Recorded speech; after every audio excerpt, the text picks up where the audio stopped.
지금 나라가 여러모로 많이 시끄러워요.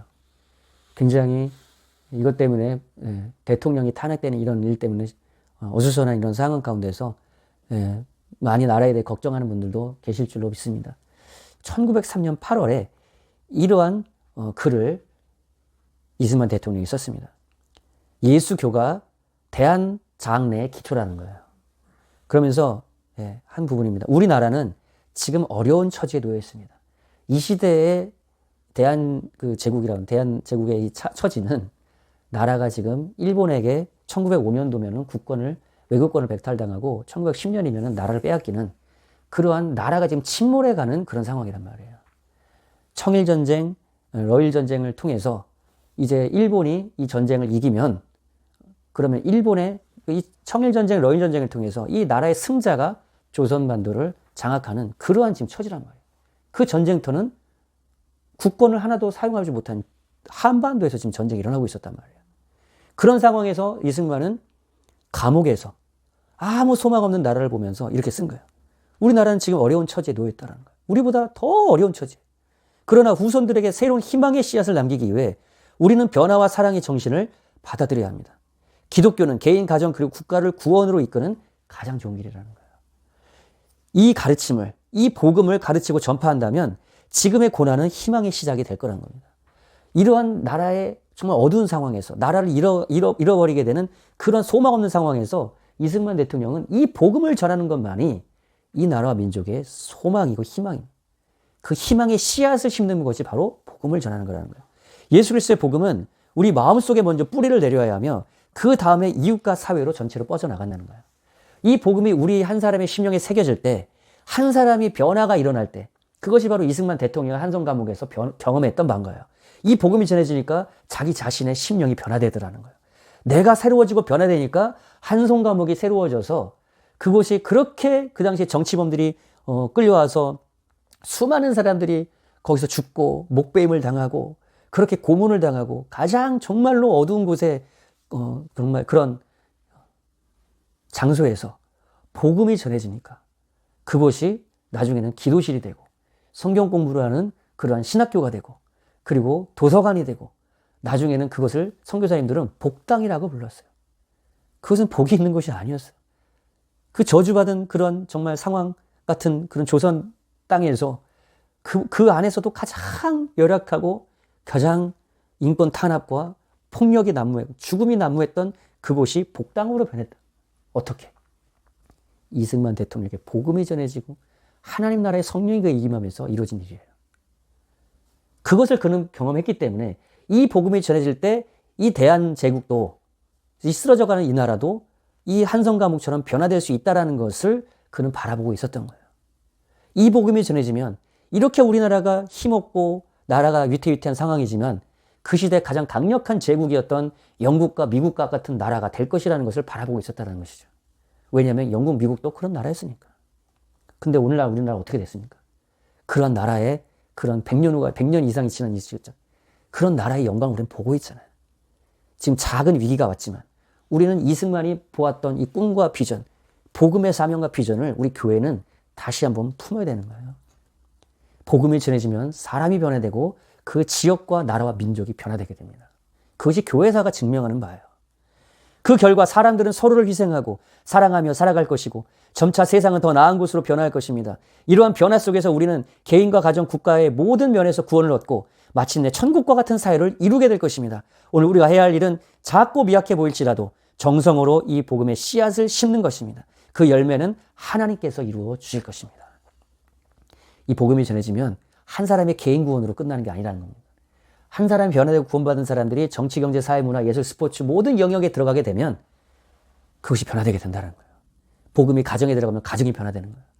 복음을 받은 사람이 정치 영역에 뛰어들어가니까 정치가 변화되는 겁니다. 이승만 대통령 같은 분이 한 분이 그 시대에 정치 영역에 들어가니까 우리나라의 정치 시스템이 자유민주주의 체제로 변화되는 거예요. 오늘날 이런 외형 사태가 왜 왔습니까? 교회가 이런 복음을 전해서 정치 영역에 많은 사람들 더 많이 보내지 못했기 때문에 이런 일들이 일어나는 것입니다.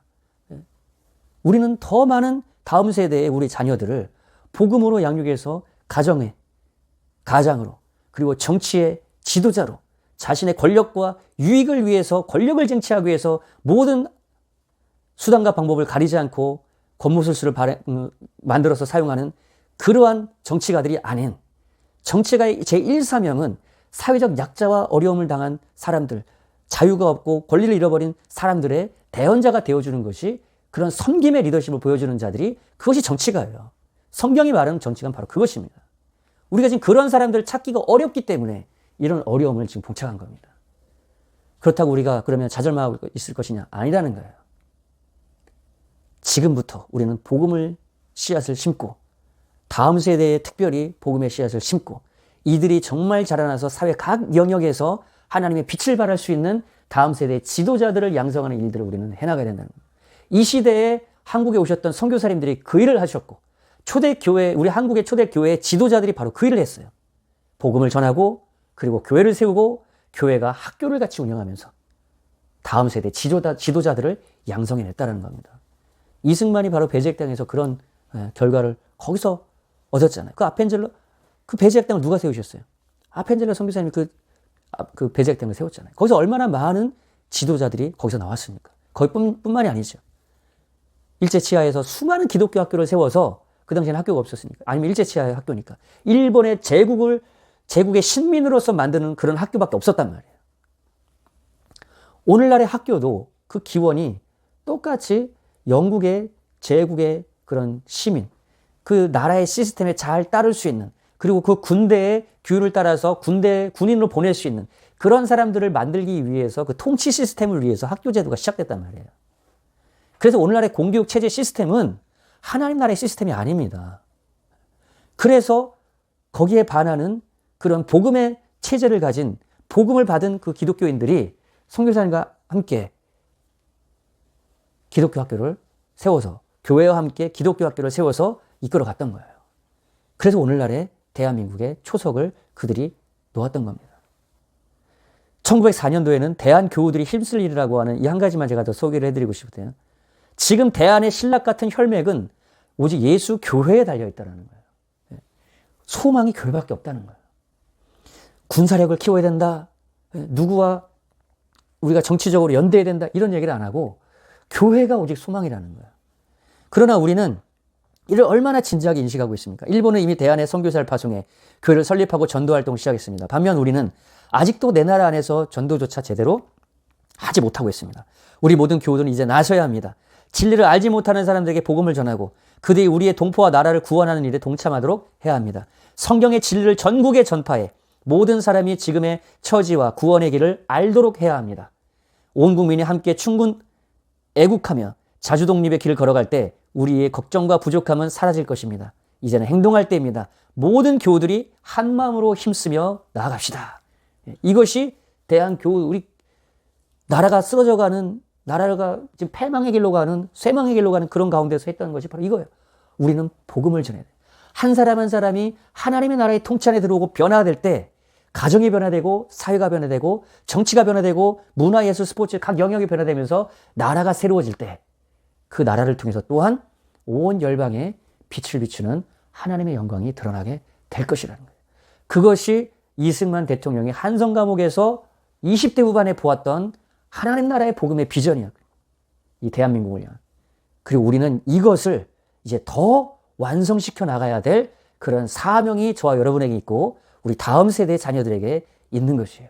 우리는 이 복음으로 북한을 자유화해야 되고 이 복음으로 이 대륙의 전체주의 시스템에 철저하게 억압되고 있는 영혼들에게 이 복음을 전해서 그들에게 영육간의 자유를 그들이 누리게 해주고 하나님 나라의 천국이 그들에게 임하도록 해줘야 될 사명이 있다는 거예요.